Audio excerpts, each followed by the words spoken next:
Hi students, welcome back to chemistry lab.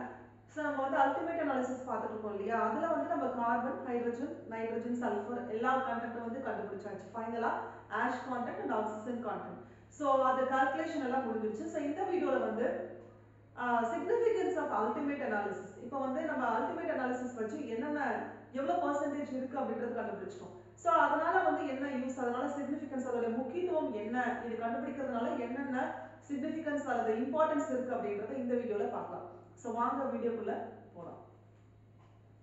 இப்போ significance of ultimate analysis. இப்போ வந்து carbon and hydrogen contents வந்து கண்டுபிடிச்சிட்டோம் இல்லையா? So அதனால என்ன significance இருக்கு அப்படின்றத பார்க்கலாம். இப்போ சப்போஸ் வந்து கார்பனுடைய percentage வந்து அதிகமா இருக்குது அப்படின்னா அதனால என்ன நடக்கும் அப்படின்னு பாத்தீங்கன்னா better quality of coal. கோல்ட குவாலிட்டி வந்து பெட்டரா இருக்கும். ஓகே, அதிகமா இருக்கும். அதே மாதிரி higher calorific value. calorific value என்ன அப்படின்னு பாத்தீங்கன்னா ஒரு fuel, அதாவது combustion of fuel வந்து burn ஆகுது, அந்த process நடக்குது அப்படின்னா அப்ப வந்து எவ்வளவு amount of heat energy வந்து ரிலீஸ் ஆகுது அப்படின்றது தான் நம்ம calorific value அப்படின்னு நம்ம சொல்றோம். ஓகேவா? இப்ப கார்பன் கண்டென்ட் வந்து அதிகமா இருக்கும்போது the quality of coal வந்து அதிகமா இருக்கும். அதே மாதிரி calorific value வந்து அதிகமா இருக்கும். ஓகேவா? calorific value னா amount of heat energy வந்து ரிலீஸ் ஆகும். அப்ப fuel combustion நடக்கும்போது ரிலீஸ் ஆகும். அதுதான் நம்ம வந்து calorific value அப்படி நம்ம சொல்றோம். ஓகேவா? அதுக்கு அடுத்தது கார்பன் கண்டென்ட் வந்து அதிகமா இருக்கிறதுனால என்ன இன்னொரு significance அப்படின்னு பாத்தீங்கன்னா it is used to find out the classification of coal. coal classification நம்ம அதன் மூலமா கண்டுபிடிக்கலாம். அதே மாதிரி it reduces the size of combustion chamber. combustion chamber னா அது equipment. ஓகேவா? சோ அதோட சைஸ் வந்து ரெடியூஸ் பண்ணலாம். சோ இதெல்லாம் வந்து ஒரு சிக்னிஃபிகன்ஸா வந்து நம்ம சொல்லலாம். அதாவது கார்பன் கண்டென்ட்டையும் ஹைட்ரஜன் கண்டென்ட்டையும் வச்சு இத வந்து நம்ம சிக்னிஃபிகன்ஸா வந்து நம்ம சொல்லலாம். அதுக்கு அடுத்தது செகண்ட் வந்து இப்ப நைட்ரஜன் கண்டென்ட் இருக்குது கோல்ல அப்படின்னா அதனால என்ன சிக்னிஃபிகன்ஸ் அப்படின்னு பாத்தீங்கன்னா nitrogen does not have any calorific value. Nitrogen வந்து calorific value எதுவும் கிடையாது. so it is undesirable. so அதுல இருக்கிறதுனால அது வந்து calorific value அது வந்து கிடையாது. so அதோட கண்டென்ட் வந்து கோல்ல இருக்கிறது வந்து நம்ம undesirable-ஆ வச்சுக்கலாம். ஓகேவா? அப்போ அடுத்த பாயிண்ட் பாத்தீங்கன்னா good quality coal have little nitrogen. அப்ப வந்து ஒரு கோல் வந்து நல்ல குவாலிட்டியா இருக்கு அப்படின்னா அதுல நைட்ரஜன் வந்து எப்படி இருக்கணும், கம்மியா இருக்கணும். ஓகேவா? ஏன்னா வந்து nitrogen does not have any calorific value. அப்போ நைட்ரஜனுடைய அமௌண்ட் குவாண்டிட்டி வந்து ஒரு கோல்ல வந்து கம்மியா இருந்தாதான் அத வந்து நம்ம என்ன சொல்லலாம், ஒரு நல்ல குவாலிட்டியான கோல் அப்படி நம்ம சொல்லலாம். ஓகேவா? சோ இது வந்து நைட்ரஜன் கான்டென்ட்னால பார்க்கக்கூடிய significance.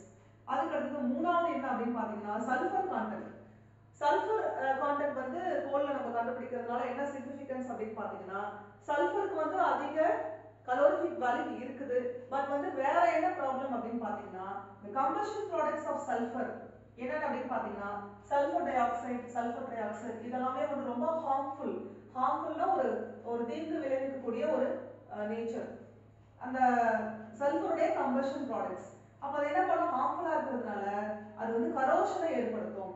it produces the corrosion effects on the equipment னா apparatus. நம்ம அந்த ப்ராசஸ்க்கு என்ன equipment யூஸ் பண்றோமோ அதுல வந்து கரோஷனை ஏற்படுத்தும். அது ஒரு ப்ராப்ளம்.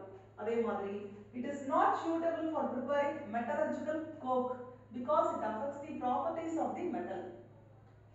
அப்ப இது வந்து ஒரு மெட்டலர்ஜிக்கல் கோக் வந்து ப்ரொடியூஸ் பண்றதுக்கு இது வந்து யூஸ் ஆகாது. ஏன் அப்படின்னா அது வந்து மெட்டல்ஸ் உடைய ப்ராப்பர்ட்டிஸ் அஃபெக்ட் பண்ணக்கூடிய நேச்சர் இருக்கு. இதுக்கு வந்து calorific value அதிகமா இருந்தாலுமே இந்த ப்ராப்ளம்ஸ் வந்து இருக்குது. இத ஒரு சிக்னிஃபிகன்ஸா வந்து நம்ம சொல்லலாம் சல்ஃபர். லாஸ்ட் வந்து ஆக்சிஜன் கான்டென்ட். இப்போ எவ்வளவு ஆக்சிஜன் கான்டென்ட் கோல்ல இருக்குதுன்னா அதனால என்ன சிக்னிஃபிகன்ஸ் அப்படின்னு பாத்தீங்கன்னா லோவர் பர்சன்டேஜ் ஆஃப் ஆக்சிஜன் இருக்குது அப்படின்னா ஹை calorific value இருக்கும். இப்ப நம்ம எடுக்கக்கூடிய கோல் எரிபொருள்ல ஆக்சிஜன் கண்டென்ட் வந்து கம்மியா இருக்குதுன்னா அப்ப வந்து calorific value வந்து அதிகமா இருக்கும்.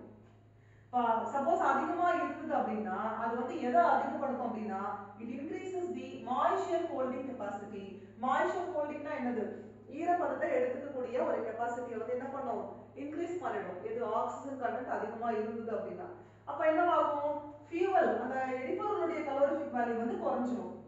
ஓகேவா? அப்ப ஆக்சிஜன் கான்டென்ட் எப்படி இருக்கணும், கம்மியா தான் இருக்கும். அப்ப வந்து calorific value வந்து அதிகமாகும். அதிகமாச்சு அப்படின்னா மாய்ஸ்சர் ஹோல்டிங் கெபாசிட்டி வந்து அதிகமாயிடும். அப்போ ஃபியூவலுடைய calorific value வந்து ரெடியூஸ் ஆகும். ஸோ இது வந்து ஆக்சிஜன் கான்டென்ட்னால பார்க்கக்கூடிய சிக்னிஃபிகன்ஸ். ஓகேவா? ஸோ அப்போ அந்த அல்டிமேட் அனாலிசிஸ்ல இந்த வீடியோல நம்ம சிக்னிஃபிகன்ஸ் பார்த்துருக்கோம். Carbon, hydrogen, nitrogen, sulphur and oxygen content வந்து கோல்ல இருக்கிறதுனால நம்ம என்னென்ன சிக்னிஃபிகன்ஸ் இருக்குன்றதை இந்த வீடியோல வந்து நம்ம பார்த்துருக்கோம். ஓகேவா? ஸோ இது வந்து அல்டிமேட் அனாலிசிஸ் வந்து இந்த வீடியோவோட உங்களுக்கு முடிஞ்சிருச்சு. அதாவது கால்குலேஷன் பார்ட் முடிஞ்சிருச்சு. இப்போ இந்த வீடியோல நம்ம வந்து சிக்னிஃபிகன்ஸ் வந்து பார்த்துருக்கோம். நெக்ஸ்ட் வீடியோல வந்து நம்ம வேற ஒரு வீடியோ, வேற அடுத்த டாபிக் வந்து இதே யூனிட்ல வந்து பார்க்கலாம். ஸோ இந்த வீடியோ உங்களுக்கு பிடிச்சிருந்ததுன்னா லைக் பண்ணுங்க, கமெண்ட் பண்ணுங்க, ஷேர் பண்ணுங்க. ப்ளீஸ் கெமிஸ்ட்ரி லேர்ன் சேனலுக்கு மறக்காம எல்லாரும் சப்ஸ்கிரைப் பண்ணுங்க, சப்போர்ட் பண்ணுங்க. தேங்க்யூ.